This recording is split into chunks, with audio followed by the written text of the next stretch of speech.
Shalom saudaraku yang terkasih di dalam Kristus, berjumpa lagi dengan saya di Karyaku Channel.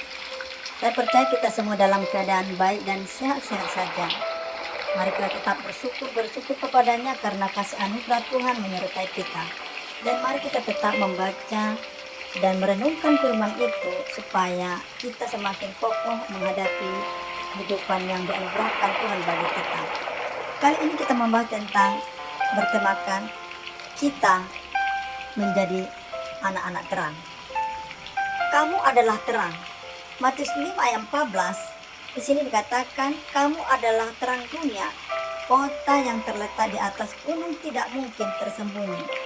Karena kita sudah menerima kebenaran dari firman yang kita baca pahami, maka itu tidak bisa kita sembunyikan, atau bukan hanya sekedar kita baca, tetapi kita baca, kita pahami melalui pertolongan Roh Kudus, sehingga kebenaran itu tidak bisa kita sembunyikan. Maka kita mengaplikasikan firman itu di dalam kehidupan kita. Tanda bukti kita memahami firman itu, kita mengaplikasikan menjadi satu gaya hidup kita untuk hidup dalam kebenaran, karena kebenaran itu tidak bisa disembunyikan. Maka oleh sebab itu mari kita memahami dengan sungguh firman, agar kita menjadi pendengar yang baik dan pelaku firman yang baik. Memang ini bukan hanya sekedar kita tahu, tetapi mari dengan pertolongan Roh Kudus kita dimampukan, dicakapkan untuk menjadi terang di tengah-tengah dunia ini. Karena itulah kita bersyukur kita menjadi orang-orang hidup di dalam kebenaran karena dibenarkan oleh firman itu. Maka mari terang itu jangan dipadamkan. Lukas 11 ayat 35. Karena itu perhatikanlah supaya terang yang ada padamu jangan menjadi kegelapan. Karena kita sudah menerima kebenaran dari firman yang kita baca, kita dengarkan, maka kita pahami dan jangan dipadamkan. Justru kita akan melakukan firman itu di dalam kehidupan kita. Kalau ada kebenaran yang ada pada kita, jangan dipadamkan. Mari sekali lagi dengan pertolongan Roh Kudus, ya, yang akan memampukan kita menghidupi akan firman kebenaran itu di dalam kehidupan kita. Jadi bukan karena kekuatan dan kemampuan kita bisa hidup menghidupi firman itu di dalam kehidupan kita. Maka perlulah kita terus menerus mengundang Roh Kudus di setiap hidup kita supaya kita dimampukan, dicakapkan untuk menghidupi firman itu di dalam kehidupan kita. Sangat sederhana, mari kita izinkan Allah itu berdaulat bertahan di hati kita supaya kebenaran itu kita munculkan di dalam kehidupan kita. Terang itu semakin bercahaya, makin terang. Amsal 4 ayat 18. Tetapi jalan orang benar itu seperti cahaya fajar yang kian bertambah terang sampai remang tengah hari. Karena kita sudah menerima kebenaran, mari makin terang akan kehidupan kita. Jangan lagi kompromi dengan dosa, jangan kompromi dengan dunia ini. Memang kita hidup di dalam dunia ini, bukan berarti kita kompromi menjadi seperti anak-anak yang tidak menerima kebenaran dan tidak memiliki iman pada kebenaran. Mari ketika kita sudah dibekali, menerima pembekalan firman Tuhan melalui kita beribadah, kita semakin terang menunjukkan kita adalah anak-anak terang. Karena kita menerima dari kebenaran, menerima firman yang benar itu, maka kita hidup pun semakin terang. Maka saudara yang terkasih, kita terus menerus meminta pertolongan Roh Kudus supaya kita semakin terang di tengah-tengah dunia ini. Kita memang hidup di dalam dunia ini, bukan berarti kita sama gaya hidup seperti orang-orang yang tidak dalam kebenaran, tidak hidup di dalam firman yang sudah diterima. Maka hari ini saudara yang terkasih dalam Tuhan, mari kita tetap dalam unity, tetap dalam wadah persekutuan, keintiman kepada Tuhan, agar terang kita benar-benar bisa kita aplikasikan di dalam kehidupan kita. Maka mari kita berserah kepada Tuhan. Oleh sebab itu, karena kita sudah menerima kebenaran dan hidup dalam kebenaran, maka kita menjadi orang-orang benar, bertumbuh ke arah kemajuan, berhalau ke arah perbaikan atau bertingkat-tingkat naiknya. Kita kalau sudah hidup dalam kebenaran, menerima kebenaran, maka kita berusaha, berjuang untuk hidup dalam kebenaran karena kita menerima yang benar. Ya, kita tidak boleh berjalan di tempat karena kita sudah menerima pembekalan dalam kebenaran, maka kita pun dimampukan menjadi orang-orang benar karena kita menerima kuasa dari Tuhan untuk hidup sebagai orang-orang yang benar. Memang tidak gampang ini, tetapi mari kita terus menerus bergulat meminta pertolongan Tuhan supaya kita menjadi orang-orang hidup dalam kebenaran, hidup sesuai dengan penuntunan Tuhan, hidup sesuai dengan yang Tuhan mau dalam hidup kita, bukan karena kemauan kita. Maka hari ini mari kita belajar bagaimana kita bisa menjadi terang. Yang pertama adalah jaga telinga. Dikatakan di sini, hai anakku, perhatikanlah perkataanku, arahkanlah telingamu kepada ucapanku. Amsal 4 ayat 20. Mari kita memberikan telinga kita memperdengarkan hal-hal kebenaran. Melalui firman Tuhan yang kita dengarkan, yang kita pendengarkan, maka hati kita terisi oleh kebenaran, oleh firman. Maka mari kita sendengkan telinga kita untuk hal-hal kebenaran, bukan hal-hal berita-berita yang membuat hati kita kacau, gundah gulana, makin tidak ada kedamaian. Maka mari kita sendengkan telinga kita mempendengarkan hal-hal yang benar agar hati kita tenteram. Hati kita tenteram. Banyak orang memberikan telinganya kepada kabar-kabari, kabar dusta, kabar kebohongan, membuat hidupnya tidak lagi damai, kacau, khawatir, dan gelisah. Maka mari secara kesadaran dan analogikanya, mari dengan kesadaran kita memperdengarkan sabda firman-Nya supaya hati kita terisi, pikiran kita terisi kepada hal-hal yang kebenaran. Maka jagalah seluruh organ-organ tubuh kita untuk memperdengarkan perkara-perkara yang baik dan benar dari kebenaran itu sendiri, yaitu firman Allah. Firman Tuhan itu, mari kita membacanya atau memperdengarkan di setiap firman yang akan membuat hidup kita makin kokoh.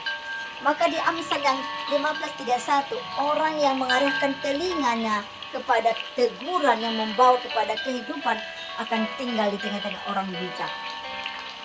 Maka kalau kita ditegur oleh firman Tuhan atau ditegur oleh orang lain karena itu berasal dari firman Tuhan, mari kita rendah hati menerima teguran itu, karena saya percaya kalau itu teguran dari penuntunan firman Tuhan, maka kita akan menerima dengan damai sejahtera, bukan malah berontak, bukan kita menuding orang tersebut, tetapi kita harus juga peka. Maka di sini dibutuhkan hikmah daripada Tuhan. Kalau memang ada yang menegur kita karena itu dari firman Tuhan, jangan kita berontak, tetapi mari dengan sukacita kita menerima teguran, karena itu membawa perubahan bagi hidup kita untuk lebih baik, untuk dalam hidup dalam kebenaran. Maka hal ini memang perlu kita dengan jeli, dengan hikmat. Apakah teguran itu karena kebencian atau kecemburuan atau hal yang lain? Maka mari kita minta kepada Roh Kudus, teguran itu apakah dari Tuhan atau karena ada unsur-unsur yang lain. Yang kedua adalah jaga hati. Jagalah hatimu dengan segala kewaspadaan, karena dari situlah terpancar kehidupan. Amsal 4 ayat 23. Supaya kita menjadi orang-orang terang, anak-anak yang terang, maka jaga hati kita, karena hati ini perlu dijaga. Yang pertama tadi tentang jaga telinga, memperdengarkan hal-hal yang lain, memperdengarkan hal-hal yang baik dan benar, supaya kita mampu menjadi anak-anak yang terang. Yang kedua adalah tentang jaga hati, karena hati ini akan terpancar kehidupan. Dari hati ini terlihat, terekspresi apakah kita orang-orang munafik, orang-orang yang gampangan, atau orang-orang yang mudah diombang-ambingkan. Maka supaya kita menjadi anak-anak terang dan hidup dalam kebenaran, maka yang kedua ini adalah jagalah hati. menjaga hati ini supaya tidak mudah diombang-ambingkan oleh perkara-perkara tawaran dunia ini, karena hati akan mudah berubah kalau sudah ada materi atau hal-hal yang lain membuat kita aman, sehingga kita tidak lagi memiliki kasih di dalam kehidupan kita. Maka perlulah hati ini terus menerus diisi oleh kebenaran, agar kita tetap bisa setia, taat, komitmen kepada kebenaran. Maka saudara yang terkasih di dalam Tuhan, mari kita sama-sama menjaga hati kita ini agar kita dapat menjadi anak-anak yang terang. Yang ketiga adalah menjaga mulut. Buanglah mulut serong daripadamu, dan jauhkanlah bibir yang bolak-balik daripadamu. Amsal 4 ayat yang ke-24. Memang mulut ini gampang sekali membicarakan, menyampaikan, karena mulut kita ini seenaknya saja menyampaikan hal-hal. Oleh sebab itu diingatkan kepada kita Amsal 4 ayat 24 ini, mari dengan sadar kita untuk menjaga mulut kita. Memang enak sekali membicarakan orang lain, membicarakan keburukan orang lain, bahkan kita gampang sekali untuk mengutarakan kebohongan. Tanpa kita sadari, kita seringkali banyak melakukan kebohongan. Oleh sebab itu kita diingatkan di dalam Amsal 4 ayat 24 ini, supaya kita mampu menjaga hati tadi, telinga kita, mulut kita. Mari saudara yang terkasih di dalam Tuhan, mari kita belajar terus-menerus kepada firman ini agar kita menjadi anak-anak terang di tengah-tengah dunia ini. Dunia membutuhkan kita sebagai anak-anak yang terang, anak-anak di dalam Kristus, anak-anak di dalam kebenaran. Mari sama-sama kita menjaga mulut kita. Kita pakailah mulut kita ini untuk memuliakan Tuhan, untuk menyembah Tuhan. Yang keempat adalah menjaga mata. Biarlah matamu memandang terus ke depan dan tatapan matamu tetap ke muka. Amsal 4 ayat 24 ini juga diingatkan kepada kita, jagalah mata, karena mata ini sangat suka melihat yang indah-indah, yang nikmat-nikmat. Maka kita pun perlu kita menjaga mata untuk mensensor hal-hal yang positif yang bisa kita lihat, yang akan manakala dengan mata yang kita pakai untuk melihat, kita mampu melihat mana yang baik, mana yang tidak baik.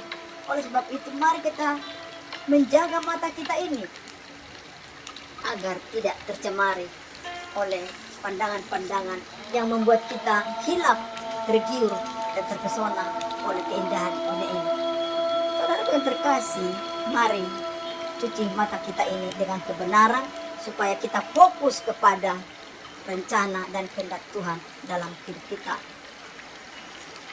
Dunia ini akan menawarkan keindahan, membuat mata kita akan terarah kepada hal yang negatif.